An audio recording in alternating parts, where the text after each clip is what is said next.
میری بات مان لو، اس دنیا میں بھی کامیاب ہو جاؤ گے اور آخرت میں بھی کامیاب ہو جاؤ گے۔ ایک دو دن نہیں، ایک دو ہفتہ نہیں، ایک دو سال نہیں، بلکہ سارے 900 سال تک اپنی قوم کو دین کی دعوت دیتے رہے، اپنی قوم کو دعوت حق دیتے رہے، اپنی قوم کو بتاتے رہے کہ میری قوم کے لوگوں سنو، اللہ ایک ہے، وہی تمہارا خالق ہے، وہی تمہارا رازق ہے، تم کو روزی وہی دیتا ہے، مارتا اور جلاتا وہی ہے، میں اللہ کی طرف سے بھیجا گیا ایک نبی ہوں، تم میری باتوں کو مان لو، تم جو ہے کامیاب ہو جاؤ گے۔ لیکن دوستو، حضرت نوح علیہ السلام و تسلیم کی قوم اتنی حقارت تھی، اتنی کافر تھی کہ حضرت نوح علیہ السلام و تسلیم کو نہیں مانتی، اس کو جو ہے آوارہ، پاگل اور مجنون کہہ کر کے پکارنے لگی اور کہنے لگی، اے نوح تو پاگل ہو گیا ہے، تمہارا دماغ جو ہے خراب ہو گیا ہے، تو مجنون ہے، تو دیوانہ ہے، تو کیا کر سکتا ہے؟ میرے دوستو، حضرت نوح علیہ السلام و تسلیم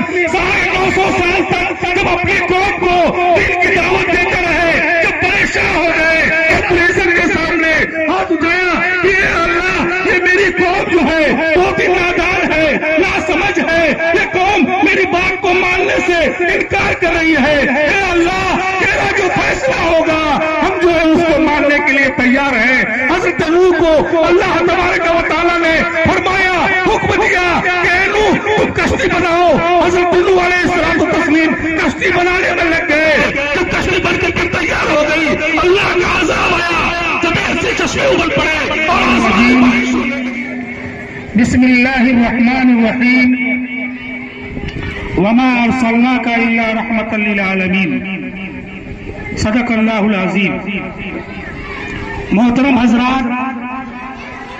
سامعین کرام، دوستوں اور عزیز ساتھیوں، پردہ نشین میری ماں اور بہنوں، آج ہم اور آپ یہ جو محفل، یہ جو مجلس میں بیٹھے ہیں، یہ محفل ایسے ہی نہیں سجائی گئی ہے، اس محفل کے جو ہے سجانے کا اور جو ہے رچانے کا جو ہے اس کے پیچھے ایک راز ہے، اور یہ محفل بہت ہی بابرکت محفل ہے، ایسی محفل جہاں پر اللہ اور اللہ کی رسول کی باتیں ہوں، جس جگہ میں قرآن کی باتیں ہوں، جہاں پر احادیث کی باتیں ہوں، جہاں کلام اللہ کی باتیں ہوں، اللہ تبارک و تعالیٰ فرماتے ہیں کہ ہم ایسی محفل میں بیٹھنے والوں کے گناہوں کو بخش دیتے ہیں، اور فرشتے ایسے محفل میں بیٹھنے والوں کے اوپر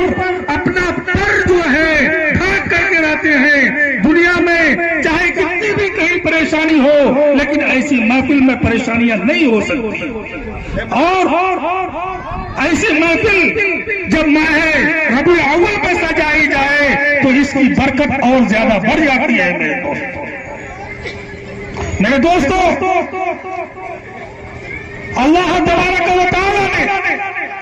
اس دنیا میں کم و بیش 1,24,000 انبیاء علیہ الصلوۃ والتسلیم کو مبعوث فرمایا۔ اللہ تبارک و تعالیٰ نے اس دنیا میں کم و بیش 1,24,000 انبیاء کو اس دنیا میں بھیجا۔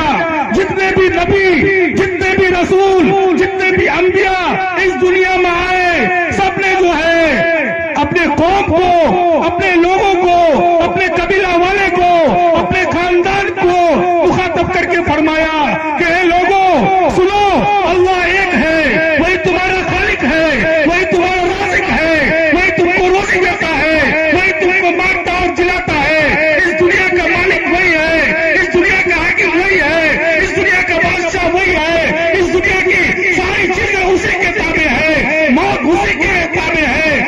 اسی کے تابع ہے، روزی وہی دیتا ہے، تم جو آج جو ہے کھاتے پیتے ہو ساری چیزیں اسی کی ہے، اور میں اللہ تبارک و تعالیٰ کے بھیجا ہوا ایک نبی ہوں، ایک رسول ہوں، تم میری بات مان لو، اس دنیا میں بھی کامیاب ہو جاؤ گے اور آخرت میں بھی کامیاب ہو جاؤ گے۔